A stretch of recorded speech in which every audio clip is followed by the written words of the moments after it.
Question number बेटा question 4 मैंने आपको करा दिया। क्वेश्चन नंबर 5 है 2 curve x cube minus 3x square y square plus 5 equal to 0, 3x square y minus y की पावर 3 माइनस 7 इक्वल टू 0।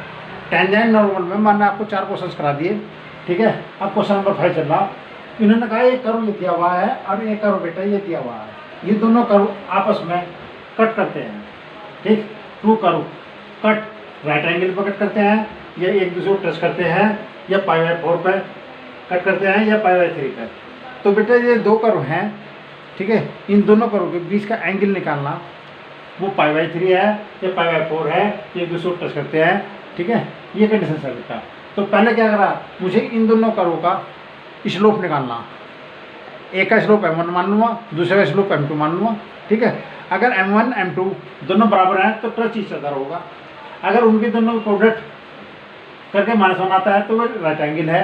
अगर ये दोनों कंडीशन नहीं आती, ये तो बराबर नहीं आती, इन्हें को प्रोडक्ट बनाता है, तो इनमें से कोई एक एंगल है। फिर मैंने आपको कल आपको बताता है angle of intersection tan theta equal to m1 minus m2 upon 1 plus m1 m2। फिर मुझे वो लगाना पड़ेगा। तो पहले इन दोनों का डिफरेंशियल करने के बाद स्लोप निकाल लूँगा। स्लोप से पता चल जाएगा कि आंसर इन दोनों में से कोई सा एक है, कि मुझे वो तीसरा रूल जो है tan थीटा वाला वो लगाना पड़ेगा। देखो बेटा कर दिया हुआ x की power 3 minus 3x y square plus 5 equal to 0, ये क्वेश्चन फर्स्ट होगी बेटा। फिर आपके पास है 3x square y minus y की पावर 3 माइनस 7 इक्वल टू 0, ये क्वेश्चन होगी। तो मैं differential of equation first with respect to x के सापेक्ष इसका डिफरेंशियल करा, ठीक। Differential of y with respect to x in equation first में बेटा 3x स्क्वायर हो गया माइनस 3 एक्स का differential 1 y square as it is plus x as it is y square का differential 2y dy upon dx equal to 0। Minus का differential करा x cube का 3x square हो गया माइनस 3 कॉन्स्टेंट बाहर ले लिया, एक्स और वाई स्क्वायर दो प्रोडक्ट फंक्शन हो गए, तो प्रोडक्ट रूल अप्लाई कर दिया। एक्स का 1 हो गया y square as it is plus x as it is y square का differential 2y dy upon dx equal to 0।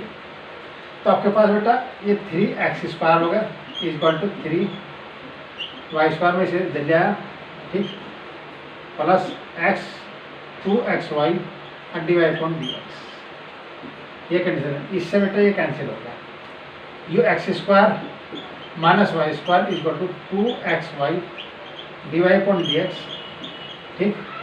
तो आपके पास होगा dy अपॉन dx का मान जो आया मेरे पास x square minus y square upon 2xy। ये क्वेश्चन फर्स्ट का डिफरेंशियल करा बेटा। अब इसे मैंने m1 का नाम दे दिया। अब डिफरेंशियल ऑफ इक्वेशन 2 का डिफरेंशियल करा। जब इक्वेशन 2 का डिफरेंशियल करा बेटा मैंने टोटल 3 2x y आ गया बेटा, एक्स स्क्वायर का differential x square as it is y का डिवाइड अपॉन dx माइनस के 3 y square equal 3 y square divide upon dx equal to, ये कंडीशन आ गई बेटा। 3 से मैंने डिवाइड कर दिया, ठीक। ये function x square minus y square मैंने इधर रख दिया, ये डिवाइड अपॉन dx आएगा इक्वल टू माइनस के 2xy। तो डिवाइड अपॉन dx का जो मान आया तो आपके पास m2 स्लोप आएगा माइनस के 2xy upon x square minus y। एक कर्व का डिफरेंशियल करा, m1 का मान ये आया, दूसरे कर्व का डिफरेंशियल करा बेटा मैंने आया, मैंने सपोज कर दिया, suppose x1 y1 be the intersection point of curve first and second. तो बेटा m1 का मान निकालना, डिवाइड अपॉन dx आया, इस पॉइंट पे x1 y1 पॉइंट पे इसका मान रखा m1 में बेटा, ये आपके पास होगा x1 का स्क्वायर माइनस y1 का स्क्वायर अपॉन 2x1 y1। फिर बेटा m2 का मान निकालना, ये भी डिवाइड अपॉन dx आया, ये x1 y1 आया इसका जो मान निकाला बेटा हमने माइनस के 2x1 y1 अपॉन x1 का स्क्वायर माइनस y1 का स्क्वायर। ठीक, दोनों का स्लोप मैंने निकाल लिया। अब दोनों का स्लोप निकालने के बाद ठीक मैंने दोनों की प्रोडक्ट करी बेटा m1 m2। मैंने कहा था देखो अगर ये दोनों को लाते तो टच इच अदर होते। ठीक, अब मैं वो साथ दिखाई दे रहा है, दोनों की प्रोडक्ट करके कैंसिल हो जाएगा बेटा। तो m1 का मान है x1 का स्क्वायर माइनस y1 का स्क्वायर अपॉन 2x1 y1। ये कंडीशन होगी माइनस के 2x1 y1 अपॉन x1 का स्क्वायर माइनस y1 का स्क्वायर। इससे ये कैंसिल होगा, इससे ये कैंसिल होगा, इक्वल टू -1। तो दोनों स्लोप की मैंने प्रोडक्ट करी बेटा। अब प्रोडक्ट करने पर इसकी प्रोडक्ट जो है वो -1 आई। इसके अलावा दोनों का जो है cut cut cut at right angle right angle पे दोनों कर्व हैं और दोनों कर्व एक दूसरे को राइट एंगल पर कट करते हैं। इसका मतलब इसका ए जो आंसर है वो करेक्ट आंसर इसका आया। तो इसका जो ए आंसर है बेटा वो करेक्ट आंसर है, क्योंकि दोनों कर्व जो हैं एक दूसरे को राइट एंगल पर कट करते हैं। जब भी वो आपसे पूछता है इन्हें राइट एंगल शब्द इस्तेमाल करा, इसके स्थान पर वो ऑर्थोगोनल भी कह सकता था, इसके स्थान पर वो ऑर्थोगोनल भी कह सकता था। ठीक, तो बेटा ये कंडीशन आपके पास है। दो कर्व दे रखे थे, ऑर्थोगोनल कहते हैं, एक राइट एंगल कहते हैं, एक ही बात है। तो पहले दोनों कर्व का डिफरेंशियल करो, उनसे स्लोप निकाल लो, उनका इंटरसेक्शन पॉइंट x1 y1 मान लो। ठीक, वो मानना पड़ेगा आपको, ये फिर निकालना पड़ेगा, इसलिए मान लो ज़्यादा अच्छा है। ठीक, अब स्लोप निकाल ले। अगर स्लोप दोनों इक्वल आते हैं तो इसका मतलब पैरेलल है और उनकी प्रोडक्ट -1 आती है, तो वे दोनों कर्व एक दूसरे को ऑर्थोगोनली कट करते हैं, यानी कि 8 राइट एंगल कट करते हैं।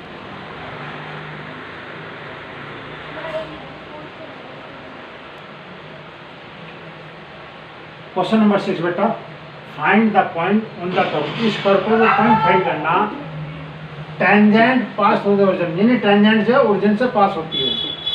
तो पहले आपको क्या करना बेटा, जो कर्व दे रखा, ठीक, इसका डिफरेंशियल करो। x1 y1 पॉइंट हम चूज कर लेंगे, ये कर्व पे है, कर्व को सेटिस्फाई करेगा। फिर उस पर टेंजेंट की निकाल लेंगे, ये टेंजेंट की दिशा होगी, उससे ओरिजिन से पास कराएंगे, तब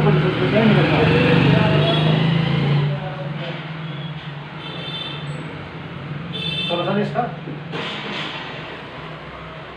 कर्व है बेटा y equal to x square plus 3x plus 4।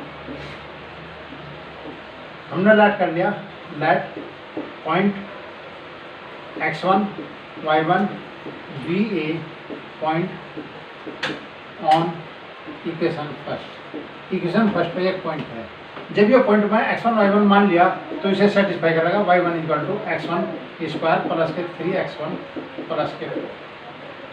Differential of equation first का डिफरेंशियल करा तो डिवाइड पॉइंट dx आपके पास आया बेटा, वो 2x plus 3 eight x1 y1 पे, तो डिवाइड पॉइंट dx रखा तो 2x1 प्लस 3। इसने कहा था टेंजेंट इक्वेशन, तो टेंजेंट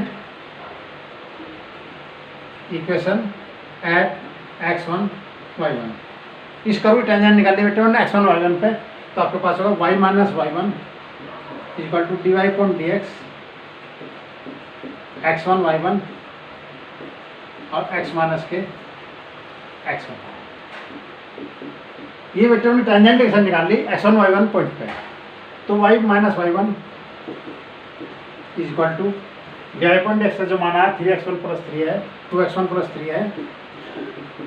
ठीक, इसके बाद x माइनस x1, ये इक्वेशन आपके पास 2 है, ये इक्वेशन फर्स्ट है, ये 2 है और इसे आप 3 का नाम देते हैं। इक्वेशन 3 मैंने कहा टेंजेंट इक्वेशन, यानी tangent pass through the origin. अब ओरिजिन से पास करा दिया, पास ओरिजिन से पास होती है, तो y के स्थान पे 0, y1 के स्थान पे 0 रखना, क्योंकि कर्व ओरिजिन से पास रहा। y1 तो फिक्स पॉइंट है कर्व पे, इन्होंने कहा ये लाइन ओरिजिन से पास होगी, कर्व ये रहा, ये टेंजेंट आई इस पॉइंट पे x1 y1 पे और ये ओरिजिन से पास हो गई। ठीक, इसलिए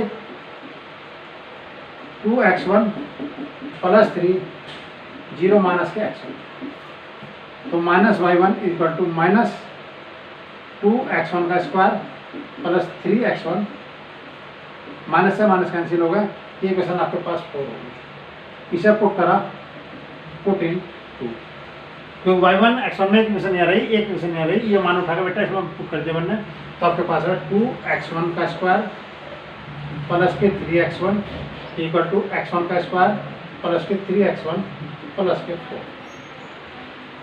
इससे ये कैंसिल हो गए, 2x1 स्क्वायर में से x1 स्क्वायर गया तो x1 का स्क्वायर इक्वल टू 4 होगा, तो x1 की जो वैल्यू आई वो प्लस माइनस के 2 आई, ये x1 की वैल्यू है। ठीक, अब x1 इक्वल टू 2, ठीक, पुट इन 2, पुट इन 2 में पुट करा, जिसमें 2 में पुट करोगे तो y1 का जो मान होगा y1 equal to 4 plus 6 plus 4 यानी कि 14, तो पॉइंट आया आपके पास 214। ठीक, फिर पुट करा, x1 का मान -2, पुट इन 2, अब फिर 2 में पुट करा, तो x1 की 2 वैल्यू प्राप्त हुई +-2, फिर मैंने पहले +2 पुट करा तो y1 का मान 14 आया, फिर -2 पुट करा, अब -2 पुट करने पे ये आपके पास आया y1 का मान बराबर 4 -6 प्लस 4 यानी कि 2 पॉइंट आया, तो पॉइंट आपके पास बैठा बेटा, तो पॉइंट -2 रखने पे 2 पॉइंट प्राप्त हुआ, तो -2 रखने पे 2 पॉइंट प्राप्त होता, फिर +2 रखने पे 14 प्राप्त होता, तो 214 ये रहा, -2 और 2 पॉइंट ये रहा, इसका मतलब है ए आंसर इसका करेक्ट आंसर है। एक बार फिर एक्सप्लेन कर रहा मैं, कर्व दिया हुआ है, इसने कहा find the point on the curve, curve को वो पॉइंट ज्ञात करना जिस पर tangent pass through the origin, origin से टेंजेंट पास होगी, ओरिजिन पर टेंजेंट नहीं निकालनी, ओरिजिन से टेंजेंट पास करानी, तो पहले एक पॉइंट लो x1 y1, वो कर्व पर लाई करेगा, कर्व पर लाई किया, कर्व को सेटिस्फाई कर रहा, फिर मैंने इसका डिफरेंस करा इक्वेशन फर्स्ट का, वो पॉइंट x1 y1 कर्व में रखा, इस लोग आएगा बेटा, इस लोग पे इस पॉइंट पर x1 y1 पॉइंट पर टेंजेंट की इक्वेशन आएगी, टेंजेंट की इक्वेशन मैंने निकाली, जो कर्व है जो पॉइंट है टेंजेंट इक्वेशन है, अभी जो टेंजेंट इक्वेशन है वो pass through the origin, origin से पास होगी, तो मैंने इसे ओरिजिन से पास करा के x1 y1 में एक इक्वेशन और आएगी, यो एक इक्वेशन ये रही, एक इक्वेशन रही, दोनों से y1 इक्वल रख के x1 की वैल्यू निकाली, फिर इसमें पुट करके इसमें पुट कर लो चाहे इसमें पुट कर लो, इससे कोई फर्क नहीं पड़ता, तो 2 पॉइंट आए, ये आपका आंसर है, यानी कि ए आंसर इसका करेक्ट आंसर है।